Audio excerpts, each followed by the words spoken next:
Ito ay Airgun. Ang model nito ay Ace A10 Umarex. Napakaganda. Made in Germany.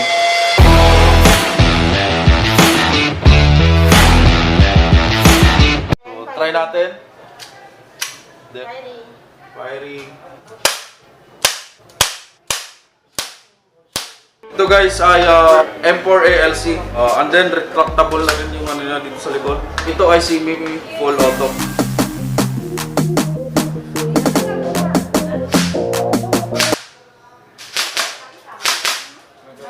Ganda guys, galing. Si Sir Cabunoc, galing na rin siya dito. Ito yung blinag niya. Ano sa'yo sir? Idol yan. Yo, what's up mga kagilisa? Dito tayo sa Part Power. Ang tinda nila dito, mayroon silang firearms, airgun and airsoft.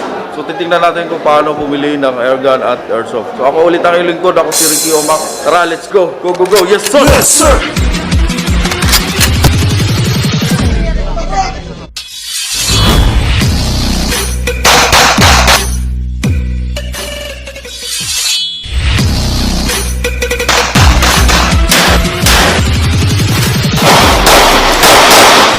Yes, sir!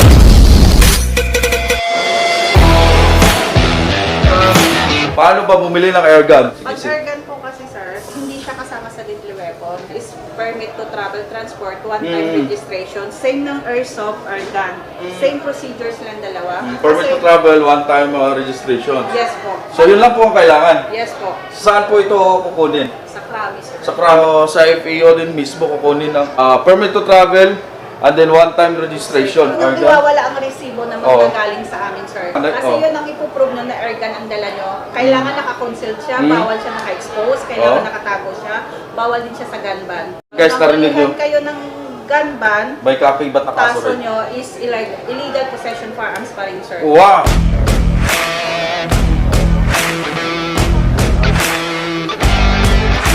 Best-seller ng pistols. Glock 17. Best-seller namin yun. So guys, ito ay ang model nito ay Ace A10 Umarex. Napakaganda.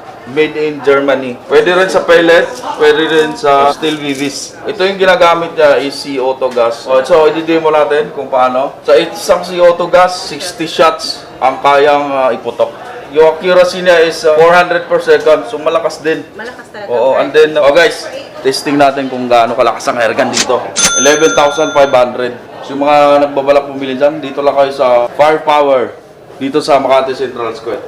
Hanapin nyo lang si Madam Grace lang. si Ma'am Grace at saka si Ma'am Aisa. SA10 sir, dual ammo po. Pwede siya sa pellet po na .177. Tsaka po sa steel baby din po na Still baby. .177. Pwede rin.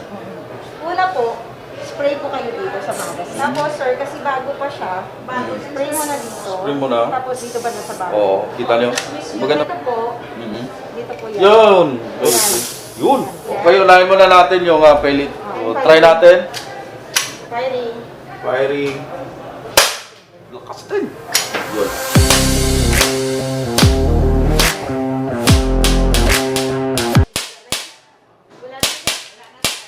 Ganda guys!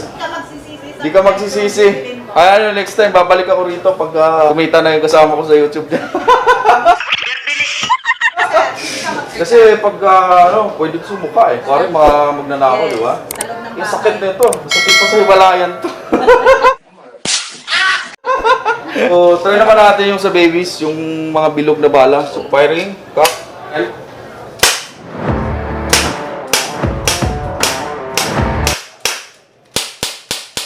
Ganda! Ang lupit! Tingnan natin yung tama. Ito. Yan yung tama natin ng steel babies. 20 meters.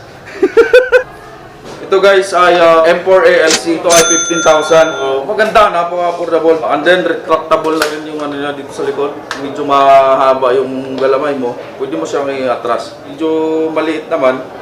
Abante mo lang siya. So yan. So ito ay semi full auto.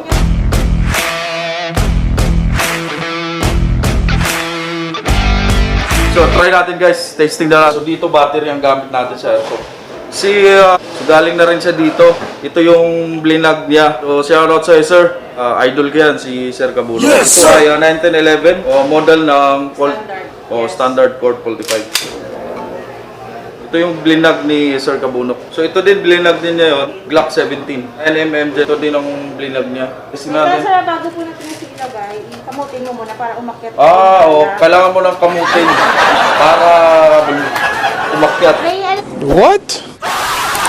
ano naman po, may isang magazine naman po na pwede dihina. Oo. Ito kasi di kamot. So manual tayo. Manual. So di kamo tayo. Okay. Sa airsoft lang. Oh. Yun, lakas.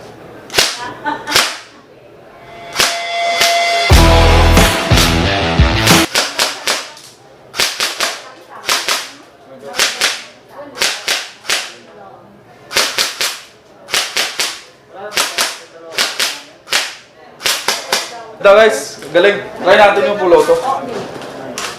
Yo guys, kanina naka semi-auto, ngayon i-try naman natin yung full auto. Ito mo. Credit card.